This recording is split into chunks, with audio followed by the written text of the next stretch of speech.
الفيلم ده من اكتر الافلام اللي بحبها وبعيد الفرجة عليه اكتر من مرة. لما لقيتني عامل اكتر من 50 حلقة في القناة ولسه ما عملتش حلقة عن فيلم ذا جود ذا باد اند ذا اجلي ما قدرتش، ورحت ماسك الورقة والقلم بتوعي وقلت يلا بينا، لازم اصحابي وحبايبي في القناة يعرفوا عن الفيلم ده، ولو ما كانوش شافوه لازم يتفرجوا على حلقتنا ويتفرجوا عليه، لان الفيلم بكل المقاييس جامد وهتستمتع بيه من اول مشهد لحد اخر مشهد. الفيلم عظيم ومن اهم الافلام في تاريخ السينما لاسباب كتير هنعرفها مع بعض دلوقتي. مش هطول عليك في المقدمة، سواء اتفرجت على الفيلم او ما اتفرجتش اوعدك بحلقة جامدة وممتعة وفيها معلومات ابهرتني انا شخصيا عن الفيلم. بس قبل ما نبدأ حلقتنا استأذنك تشترك في القناة، ولو عجبك الفيديو ما تنساش اللايك والشير والاشتراك في القناة علشان ده بيساعدنا في انتشار الفيديو. ويلا بينا.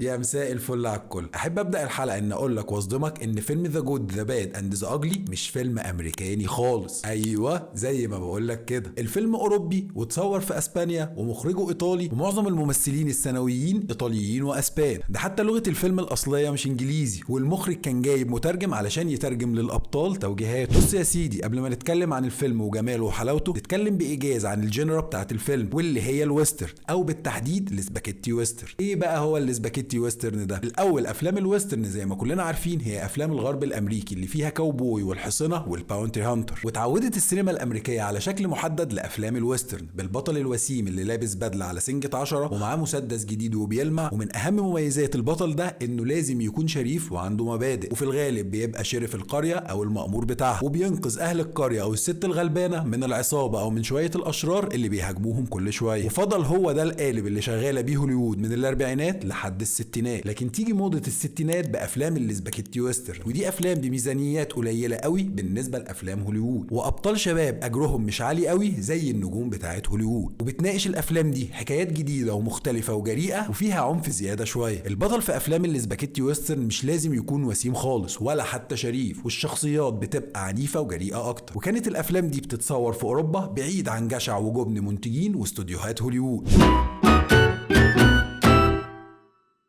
وده يودينا لفيلمنا اللي اتهاجم من النقاد في امريكا، وحتى النجوم الكبار وعلى راسهم جون وين كانوا بيقولوا على الافلام دي افلام درجه تانية وهتبوظ اخلاق الامريكان. يا راجل، الافلام دي هي اللي هتبوظ اخلاق الامريكان؟ مش مشكله. فيلمنا قصته ببساطه عن رحله 3 اشقياء رايحين يسرقوا ذهب راجل ميت، والرحله دي تقريبا بتاخد 3 ساعات في النسخه الجديده المرممه واللي معمول لها ميكساج ودوبلاج جديد. بجد نسخه جميله جدا وموجوده على امازون برايم، لازم تشوفوها هتستمتعوا بيها قوي. طب هو ليه الفيلم ده حلو قوي وعايش لحد دلوقتي وناس كتير قوي تعرف اسمه حتى لو ما شافتوش؟ هقول لك انا الفيلم ده حلو ليه، لاسباب كتير قوي. اهمهم بالنسبه لي واول حاجه شدتني في الفيلم من اول مشهد هو صوت الصمت. الفيلم ده فيه صمت كتير قوي، والصمت ده في الغالب بيبقى قبل اي حدث مهم او كبير في الفيلم، زي ما بنقول في السينما الاستابليش سين او المشهد التمهيدي اللي بيبقى بعده حدث كبير. لكن في الفيلم ده المخرج سيرخيو ليون قدم الصمت بطريقه جديده خالص على السينما وقتها. صوت الهواء وتزييق الخشب وصوت خطوات الجنود وهم ماشيين.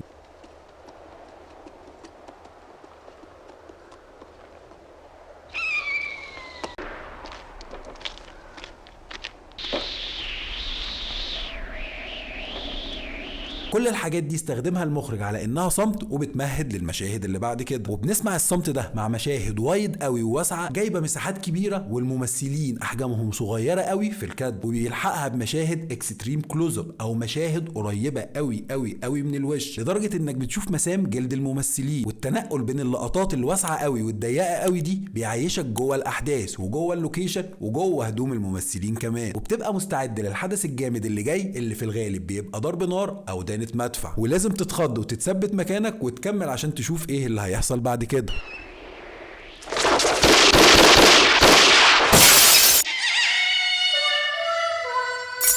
وكمان استخدام المونتاج بالقطعات السريعه بين اللقطات بيزود التوتر اكتر، وبيخليك مش عارف هي المصيبه جايه منين ولا منين. وتقطيعها بين نظرات عيون الممثلين في مشاهد ضرب النار بيخليك عاوز تقرا افكارهم وتعرف مين اللي هيضرب الاول من نظرات عيونه، ويزود عندك الاسئله مين اللي هيكسب في المبارزه دي. اسلوب ذكي قوي في الاخراج والتصوير وكمان المونتاج خلاك تفضل مشدود للفيلم، وعمل للفيلم شخصيه جديده في وقتها وخلى الشخصيه دي عايشه لحد دلوقتي. ومخرجين كتير بيكرموا فيلم ذا جود ذا باد اند ذا اجلي باعاده مشاهد في افلامهم موجوده في الفيلم الاصلي، او تكنيكات استخدمت في الفيلم ده وهم بيستخدموها بعد 20 و30 و40 سنه من انتاج الفيلم ده. العظمه كتير في الفيلم وعايشه لحد دلوقتي، من اخراج ومونتاج وتصوير. وده يودينا لعظمه التمثيل من الثلاث ابطال في الفيلم. ونبدا بشخصيه الجود او الطيب، وهو مش طيب قوي لكنه احسن الوحشين. مثل كلينت إيستوود دور بلوندي في الفيلم، وكان فتحه خير عليه وخلاه نجم شباك اول من بعد ما كان لسه ممثل نونو. شخصيه بلوندي شخصيه هاديه وذكيه وعندها شويه مبادئ، وبيحب بلوندي يكون هو الريس وحقاني ومش بيرجع في كلامه. لكنه زي كل شخصيات الفيلم ما تقدرش تتوقع تصرفاته ولا تعرف هو ناوي على ايه. ونفس الصفات دي في شخصيه الباد او الشرير انجلايز، اللي ادى دوره حلو قوي قوي قوي قوي ليه فان كليف، اللي فعلا بنظراته وابتسامته الخبيثه تحسه شرير ويخوفك وما تحبوش من اول مشهد. وده اللي شفناه فعلا في اول مشهد افتتاحي ليه في الفيلم. لا عنده مبادئ ولا عنده ضمير ولا عنده اي مشكله ان هو يقتل بدم بارد اي حد اذا كان كبير ولا صغير.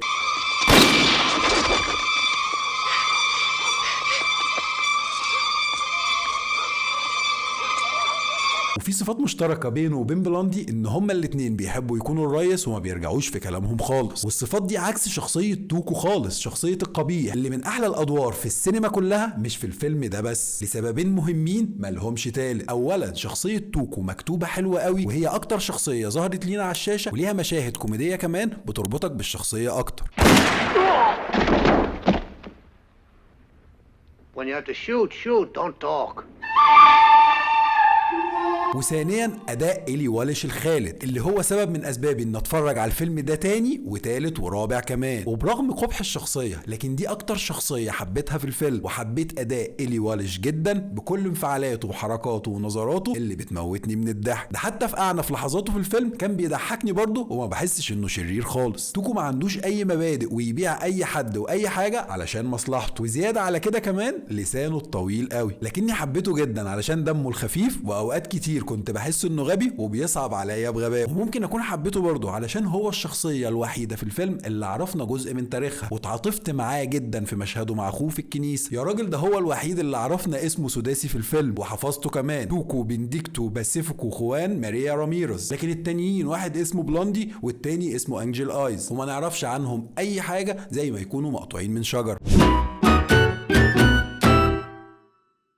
نروح للكرو والناس الحلوه اللي تعبت قوي ورا الكاميرا، ونبدا مع المخرج سيرخو ليون اللي اخرج الفيلم وشارك في القصه والسيناريو كمان. المخرج سيرخو ليون كان لسه مخرج صغير وقتها، لكنه قدر يعمل فيلم كبير ويكسر بيه الدنيا ويبقى من اهم مخرجين هوليوود، وهو حتى مش بيعرف يتكلم انجليزي. ايوه، المخرج سيرخو ليون ما كانش بيعرف يتكلم انجليزي، وكان جايب مترجم معاه في اللوكيشن علشان يترجم له توجيهاته للممثلين. ده حتى ما كانش بيهتم بجمل الحوار في الفيلم، علشان كده كده هيتعمل دوبلاج والحوار هيتغير. الجنود اللي في مشهد الكوبري في اخر الفيلم هم فعلا جنود من الجيش الاسباني، استعان بيهم ليون علشان تصوير المشاهد اللي فيها مجاميع كبيره وجنود كتير. والموسيقى اللي من تاليف اينو موريكوني كانت البطل الرابع للفيلم، ولازم هتحس بوجودها من اول مشهد في الفيلم لحد اخره. والغريب اللي كنت اعرفه ان سيرخيو ليون كان بيألف الموسيقى التصويريه الاول وبعدين يشغلها في اللوكيشن. مش متاكد هو عمل كده في فيلم ذا جود ذا باد اند ذا اجلي ولا لا، بس ده كان اسلوبه في افلامه التانية. هو ليه بقى فيلم ذا جود ذا باد اند ذا اجلي خالد وعايش لحد دلوقتي؟ اهم سبب انه اتعمل بحريه وبعيد عن الكيانات الانتاجيه الكبيره في هوليوود، وهو ده اللي ادى مساحه للمخرج والسيناريست للابداع، وقدروا يغامروا بتقنيات جديده واساليب جديده في معالجه الفيلم من غير ما يكون حد واقف على دماغهم. هو اكيد كان في حد من الانتاج طبعا واقف على دماغ المخرج، بس واضح انه كان ليه حريه كبيره، والحريه دي هي اللي وصلتنا للابداع اللي احنا لسه بنشوفه لحد دلوقتي ولسه بنستمتع بيه، مع ان عدى عليه اكتر من 60 سنه وبنتكلم عنه وبنعمل عنه فيديوهات كمان. الفن الحلو اللي معمول بصدق في اي حته وفي اي مكان هيفضل عايش لابد الابدين، وهتفضل الناس تستمتع بيه الى ما شاء الله. وبكده نكون وصلنا لنهايه حلقتنا. لو عجبك الفيديو ما تنساش اللايك والشير والاشتراك في القناه، واشوفكم في حلقه جديده في السينما. سلام.